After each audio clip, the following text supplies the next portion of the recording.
कंडियारो भरसां ॻोठ हुसैन बख्श नागराज जे रहवासी नौजवान अलाह ॾिनो नागराज खे कंडियारो ऐं मोहब्बत डेरो पुलिस गिरफ़्तार करे गुम करे छॾियो। पुलिस पारां नौजवान खे गुम करण ख़िलाफ़ नौजवान जे वारसनि पारां अरबाब नागराज, कादिर बख्श, हाशिम, ख़ालिक ॾिनो, अलादाद महमूद ऐं ॿियनि जी अॻवाणीअ में एहतिजाजी मुज़ाहिरो कयो वियो।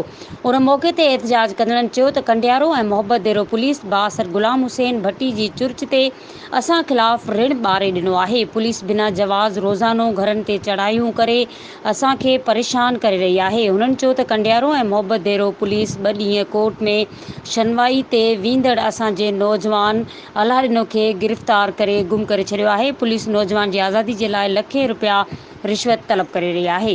न ॾियण जी सूरत में पुलिस नौजवान खे हाफ फ्राई ऐं फुल फ्राई करण जूं धमकियूं ॾेई रही आहे, जंहिं सबबु हू सख़्त परेशान आहिनि। हुननि मुतालबो कयो त संदन नौजवान खे आज़ाद करायो। मज़ीद खबरों और तफसीलात के लिए विजिट करें हमारी वेबसाइट www.awamiNewsHD.com।